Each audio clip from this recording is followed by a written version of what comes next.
Hello students तो तुम्हारे chapter 12 limit part तो अलरेडी कमप्लीट करिसो एक्सरसाइजर क्वेश्चन गोटेकेटा डिस्कस करिसो तो डेरिवेटिव पार्ट तो चुआ तो डेरिवेटिव माने कि अलरेडी आम इंट्रोडक्शन भिडिओ अलग चलप कैसो एतिया नेक्स्ट डेरिवेटिवर डेफिनेशनर पर आरम्भ करी किछुमान प्रिन्सिपल आछे जेनेकुवा फार्स्ट प्रिन्सिपल डेरिवेटिव एबिलाक कि बस्तु तो सेबिलाक मैं अलप एक्सप्लेन करिम तो तुम्हारे भिडिओ कमप्लिटली चाबा ठीक है।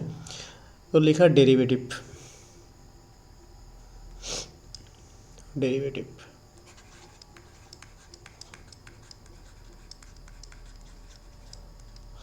तो फर्स्ट डेफिनेशन लिखा suppose f is a real valued function f to the power n माने फंक्शन ठीक है and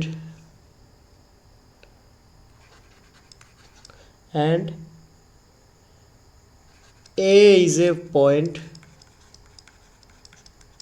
in its domain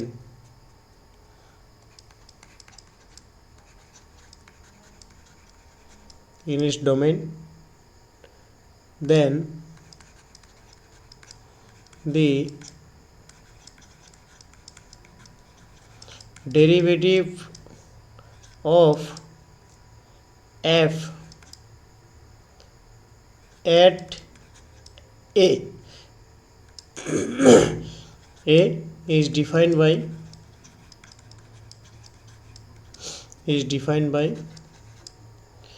f dash a is equal to limit h tends to 0 f of a plus h minus f of a divided by h ঠিক আছে এটা তোমালোকে মনত ৰাখিব লাগিব।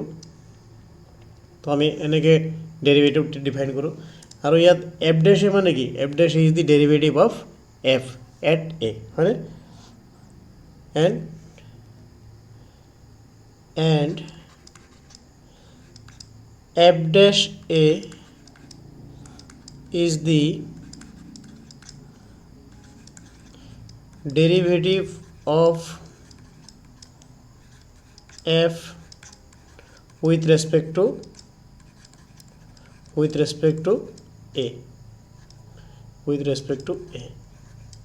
ঠিক আছে আৰু যদি এক্সৰ ৰেসপেক্টত লিখা তো তেতিয়াহ'লে সেম লিখিবা সেম লিখি ইয়াতে এফ ডেছ এক্স মানে কি হ'ব এফ ডেছ এক্স মানে limit h tends to 0 f of x plus h minus f of x divided by h হয়নে and where f dash x is the derivative of f at x है ना और with respect to x এইটো কেনেকৈ পঢ়া হয় derivative of f with respect to x আৰু এইটোকে কি কয় ফাৰ্স্ট প্ৰিন্সিপল ডেৰিভেটিভ है ना and it is defined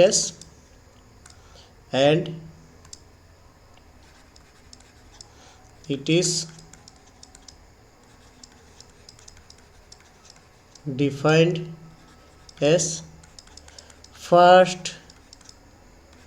principal derivative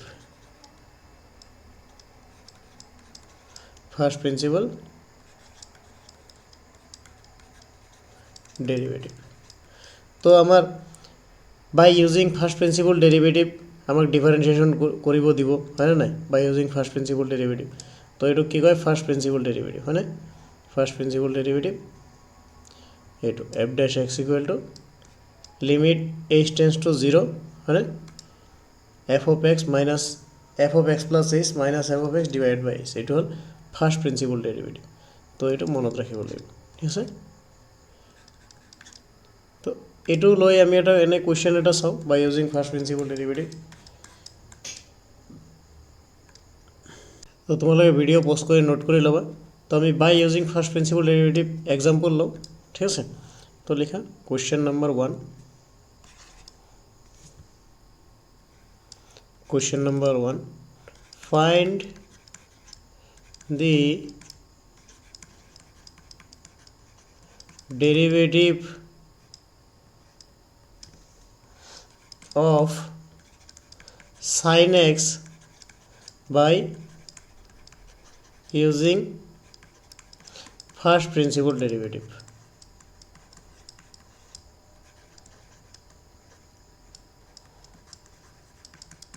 তো আমাৰ কুৱেশ্যনত যেতিয়া মেনশ্যন কৰা থাকিব বাই ইউজিং ফাৰ্ষ্ট প্ৰিন্সিপল ডেৰিভেটিভ তোমালোকৰ ফাৰ্ষ্ট প্ৰিন্সিপল ডেৰিভেটিভ ইউজ কৰিয়ে কৰিব লাগিব, বেলেগ ফৰ্মুলা দি কৰিলে নহ'ব।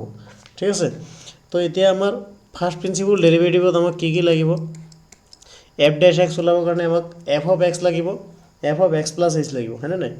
তো আমাৰ ফাৰ্ষ্ট কাম হ'ব, যোনটো আমাক ফাংচন দিয়া থাকিব, ট্ৰিগনমেট্ৰিক ফাংচনে হওক, এলজেব্ৰিক ফাংচনে হওক, যিটো ফাংচন দিয়া থাকিব সেইটোক আমি এফ অফ এক্স বুলি ল'ম। যদি এক্সত থাকে আমি এফ অফ এক্স বুলি ল'ম। Let f of x equal to sine x. তাৰপিছত আমাক কি লগা আছে? F of x plus h. আমি f of x plus h কেনেকৈ ওলাম? আমাৰ যোনটো ফাংচন দিয়া থাকিব সেইটো ফাংচনত য'ত এক্স থাকিব তাৰ লগত আমি এক্সৰ লগত এক্স প্লাছ এইচ কৰিম। ঠিক আছে, এইটো গ'ল f of x plus h গ'ল, এফ অফ এক্স গ'ল। এতিয়া আমাৰ ফৰ্মুলাটো কি আছিল? উই ন' ডেট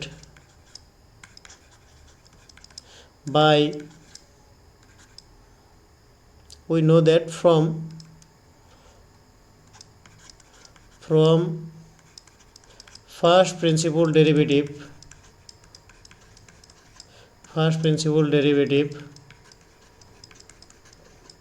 হয়নে? from first principal derivative f dash x equal to কি আছিল আমাৰ?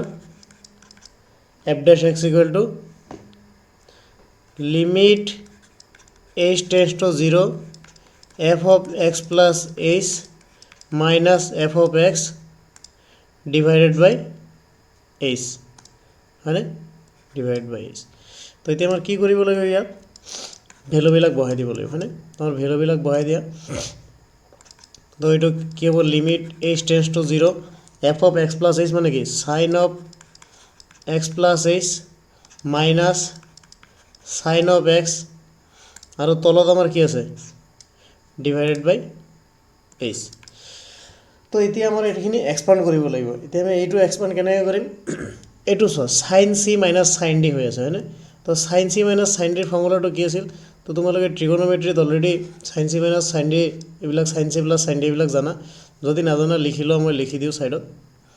ঠিক আছে, লিখি লোৱা। চাইন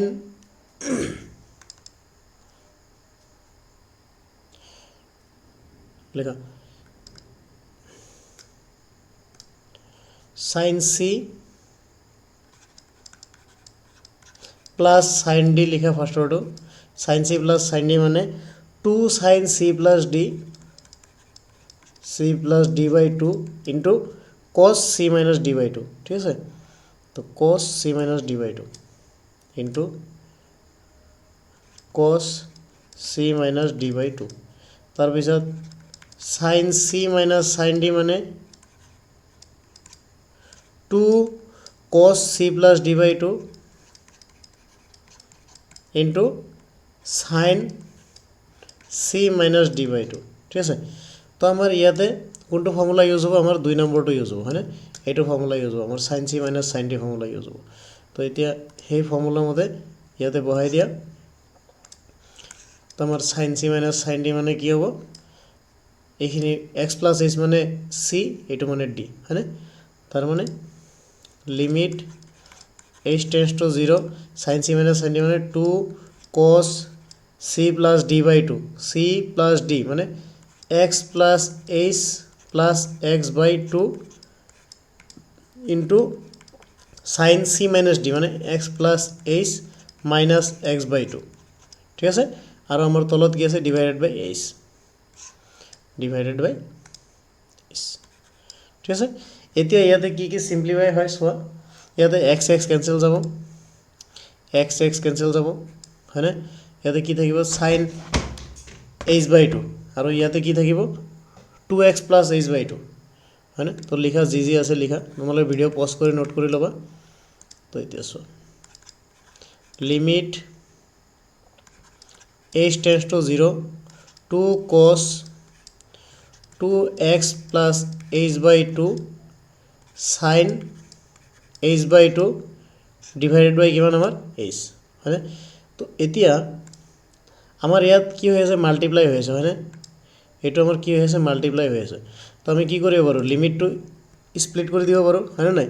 তো লিমিট যদি স্প্লিট কৰি দিয়া তো আমি এনেকৈ লিখিব পাৰোঁ limit h tends to 0 2 cos 2x plus h/2 আৰু ইয়াত limit h tends to 0 sin h/2 divided by h। এইচটো আমি চাইনৰ তলত লৈ গ'লোঁ কাৰণ আমি এইটো বেলেগ এটা ফৰ্মুলা বনাম ট্ৰিগনমেট্ৰিক আইডেণ্টিটিৰ যোনটো ফৰ্মুলা আছিল সেইটো বনাম, সেইটো কাৰণে আমি এইচটো সেইফালে লৈ গ'লোঁ। এতিয়া তুমি যদি লিমিটৰ ভেলু বহাই দিয়া h টেন্স টু 0 তাৰমানে কিমান হ'ব 2 cos 2x প্লাছ 0/2 আৰু এইটো কি হ'ব limit h tends to 0 sin h/2 divided by h হয়নে ডিভাইডেড বাই h। তো এতিয়া যদি তুমি যদি ইয়াতে h/2 আছে আৰু আমাৰ ইয়াতে কি আছে h আছে হয়নে নাই h/2 h আমি যদি ইয়াতে h/2 কৰোঁ আমাৰ ইয়াতে কি কৰিব লাগিব মাল্টিপ্লাই কৰিব লাগিব 2 দি হয়নে। তো আমি ইয়াত 2 দি মাল্টিপ্লাই কৰিব লাগিব ঠিক আছে। তো এতিয়া আমাৰ চোৱা ইয়াতে 2x প্লাছ 0 মানে কিমান 2x 2 দি কেঞ্চেল কৰিলে আমাৰ কিমান থাকিব 2 ইনটু cos 2x/2 থাকিব আৰু ইয়াতে আমাৰ এই 2টো কি হ'ব limit h tends to 0 sin h/2 divided by h/2 into আমাৰ কিমান থাকিব হাফ থাকিব হয়নে নাই। তো এতিয়া চোৱা sin h/2 sin x tense to 0 sin x/x থাকিলে আমাৰ কিমান হয় 1 হয়। তাৰমানে ইয়াত h/2 আছে ইয়াতো h/2 আছে লিমিট h টেন্স টু 0 আছে তাৰমানে আমাৰ কিমান হ'ব এইটো 1 হৈ যাব। তাৰমানে আমাৰ এইটো কি হৈ গ'ল 1/2 আৰু আমাৰ ইয়াত কিমান থাকিল 2 cos 2 কেঞ্চেল যাব তাৰমানে আমাৰ ইয়াত কেঞ্চেল হ'ব x আৰু এই হাফ আৰু 2 আমাৰ কেঞ্চেল যাব তাৰমানে আমাৰ কিমান থাকিল cos x ঠিক আছে। তাৰমানে ডিফাৰেঞ্চিয়েশ্যন অফ sin x আমাৰ কি হয় cos x হয়। তোমালোকক ফৰ্মুলাবিলাক দি দিম মই ট্ৰিগনমেট্ৰি ফাংচনৰ ডিফাৰেঞ্চিয়েশ্যনবিলাক। তো এতিয়ালৈকে আমাৰ এইটোৱে চোৱা যে আমি by using first principle derivative কি কৰিলোঁ f' x মানে f' x ইকুৱেল টু কিমান হ'ব মানে sin x ৰ ডিফাৰেঞ্চিয়েশ্যন হয়নে। আমি sin x ৰ ডিফাৰেঞ্চিয়েশ্যন কৰি ইয়াতে কি পাইছোঁ cos x পাইছোঁ ঠিক আছে। তো এইটো আমি এনেকৈ কৰিব লাগে। তো নেক্সট ভিডিঅ'ত আমি কিছুমান কুৱেশ্যন ডিছকাছ কৰিম লগতে ফৰ্মুলাবিলাকো দিম। তো তেতিয়ালৈকে তোমালোকে এইখিনি চোৱা ঠিক আছে।